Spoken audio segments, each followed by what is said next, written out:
Chapter 45. The Affidavit. So far as what there may be of a narrative in this book, and indeed as indirectly touching one or two very interesting and curious particulars in the habits of sperm whales, the foregoing chapter, in its earlier part, is as important a one as will be found in this volume. But the leading matter of it requires to be still further and more familiarly enlarged upon, in order to be adequately understood, and moreover to take away any incredulity which a profound ignorance of the entire subject may induce in some minds, as to the natural verity of the main points of this affair.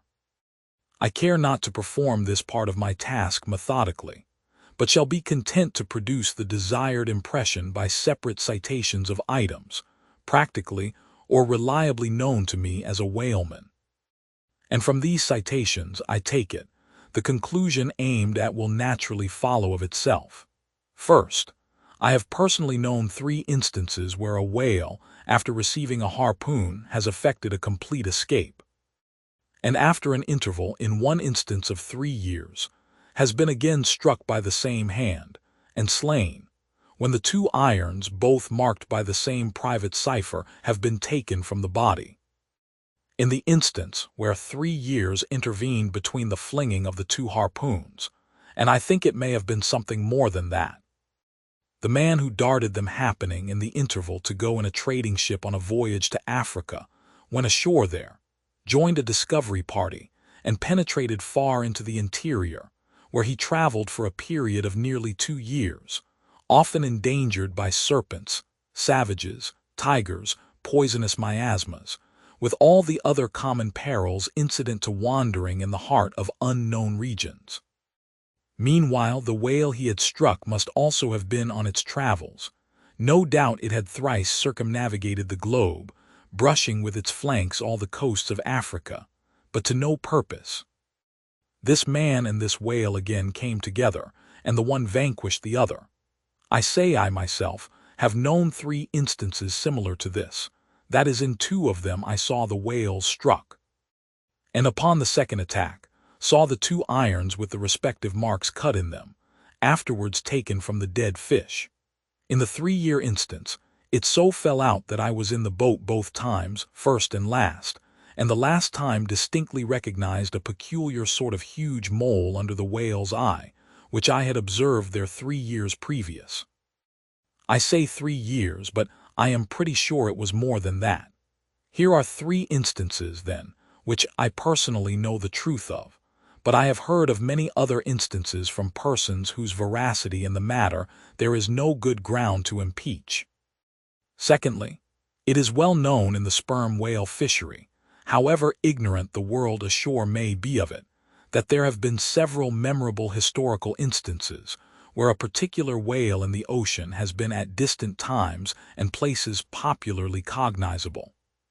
Why such a whale became thus marked was not altogether and originally owing to his bodily peculiarities as distinguished from other whales, for however peculiar in that respect any chance whale may be, they soon put an end to his peculiarities by killing him and boiling him down into a peculiarly valuable oil.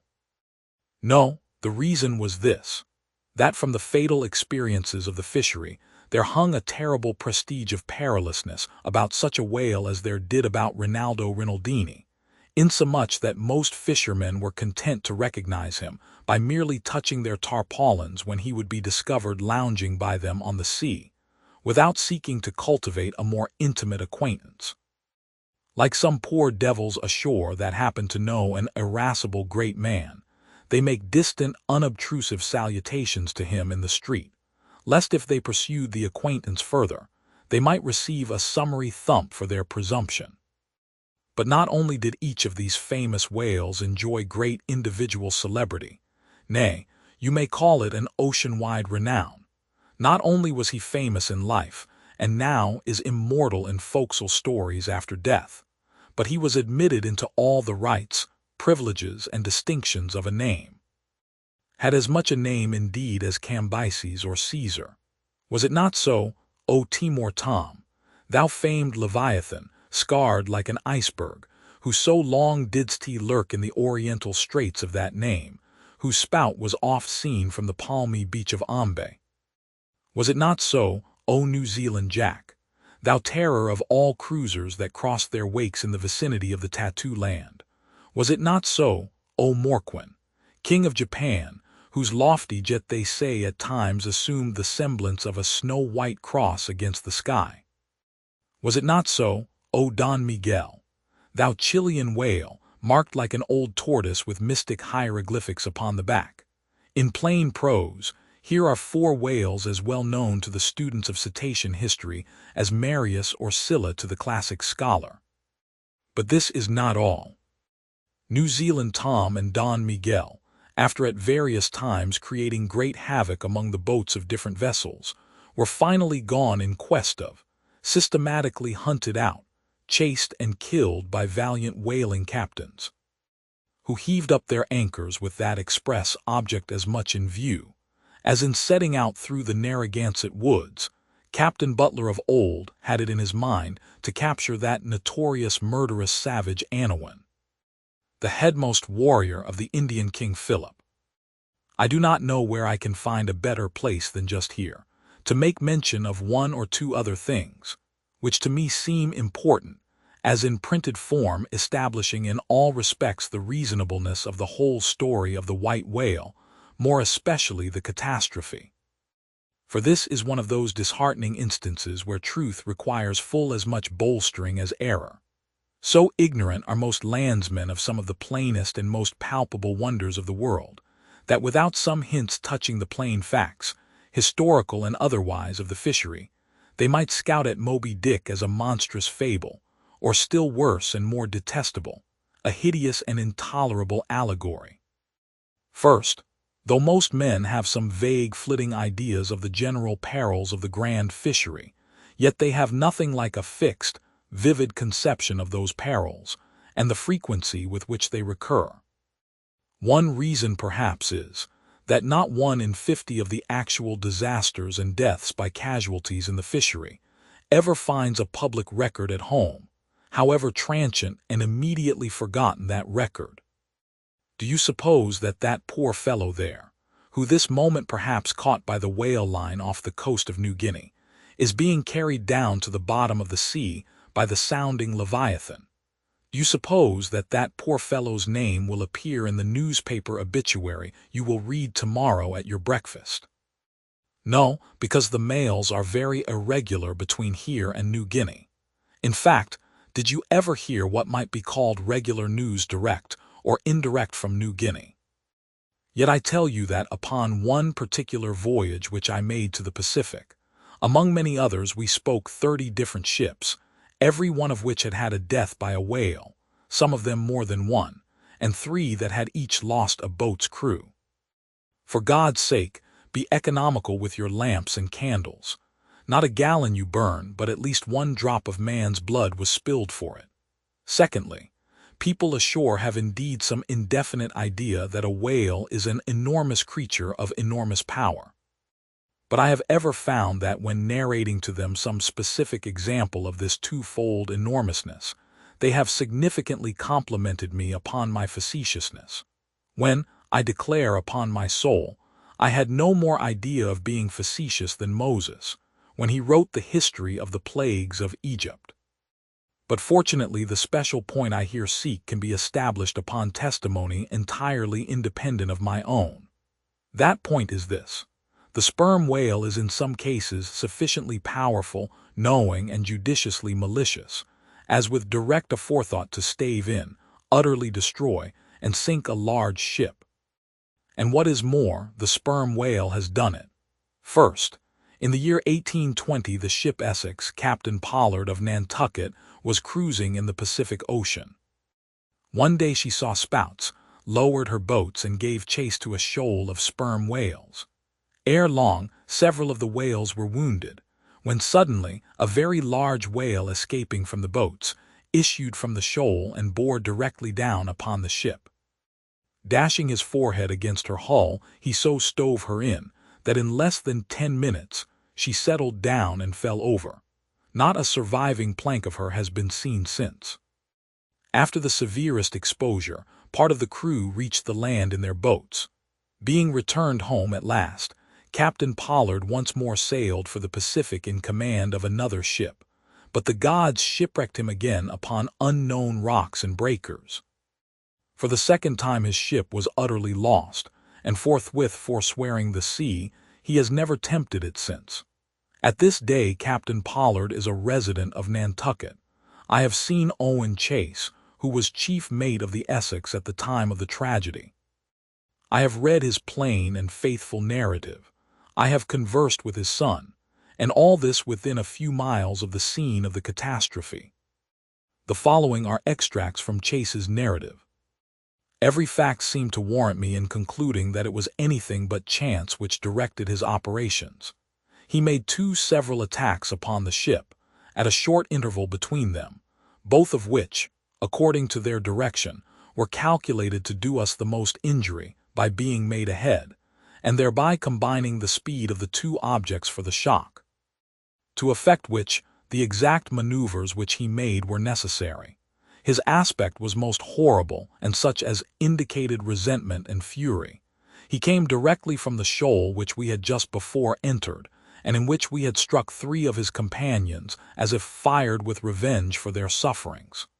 Again, at all events, the whole circumstances taken together, all happening before my own eyes, and producing, at the time, impressions in my mind of decided, calculating mischief on the part of the whale, many of which impressions I cannot now recall, induce me to be satisfied that I am correct in my opinion. Here are his reflections some time after quitting the ship, during a black night in an open boat, when almost despairing of reaching any hospitable shore. The dark ocean and swelling waters were nothing. The fears of being swallowed up by some dreadful tempest, or dashed upon hidden rocks, with all the other ordinary subjects of fearful contemplation, seemed scarcely entitled to a moment's thought. The dismal-looking wreck, and the horrid aspect and revenge of the whale, wholly engrossed my reflections, until day again made its appearance. In another place, p. 45, he speaks of the mysterious and mortal attack of the animal. Secondly, the ship Union, also of Nantucket, was in the year 1807 totally lost off the Azores by a similar onset, but the authentic particulars of this catastrophe I have never chanced to encounter, though from the whale hunters I have now and then heard casual allusions to it. Thirdly, some 18 or 20 years ago Commodore J., then commanding an American sloop of war of the first class, happened to be dining with a party of whaling captains, on board a Nantucket ship in the harbor of Oahu, Sandwich Islands. Conversation turning upon whales, the Commodore was pleased to be skeptical touching the amazing strength ascribed to them by the professional gentlemen present. He peremptorily denied, for example, that any whale could so smite his stout sloop of war as to cause her to leak so much as a thimbleful. Very good, but there is more coming. Some weeks after, the Commodore set sail in this impregnable craft for Valparaiso, but he was stopped on the way by a portly sperm whale that begged a few moments' confidential business with him. That business consisted in fetching the Commodore's craft such a thwack that with all his pumps going he made straight for the nearest port to heave down and repair. I am not superstitious, but I consider the Commodore's interview with that whale as providential. Was not Saul of Tarsus converted from unbelief by a similar fright? I tell you, the sperm whale will stand no nonsense. I will now refer you to Langsdorff's voyages for a little circumstance in point, peculiarly interesting to the writer hereof. Langsdorff, you must know by the way, was attached to the Russian Admiral Krusenstern's famous discovery expedition in the beginning of the present century. Captain Langsdorff thus begins his 17th chapter. By the 13th of May, our ship was ready to sail, and the next day we were out in the open sea, on our way to Achach. The weather was very clear and fine, but so intolerably cold that we were obliged to keep on our fur clothing. For some days we had very little wind. It was not till the 19th that a brisk gale from the northwest sprang up. An uncommon large whale, the body of which was larger than the ship itself, lay almost at the surface of the water, but was not perceived by anyone on board till the moment when the ship, which was in full sail, was almost upon him, so that it was impossible to prevent its striking against him. We were thus placed in the most imminent danger, as this gigantic creature, setting up its back, raised the ship 3 feet at least out of the water. The masts reeled, and the sails fell altogether, while we who were below all sprang instantly upon the deck, concluding that we had struck upon some rock. Instead of this, we saw the monster sailing off with the utmost gravity and solemnity. Captain de Wolfe applied immediately to the pumps to examine whether or not the vessel had received any damage from the shock, but we found that very happily it had escaped entirely uninjured. Now, the Captain de Wolfe here alluded to as commanding the ship in question is a New Englander, who, after a long life of unusual adventures as a sea captain, this day resides in the village of Dorchester near Boston. I have the honor of being a nephew of his. I have particularly questioned him concerning this passage in Langsdorff. He substantiates every word. The ship, however, was by no means a large one.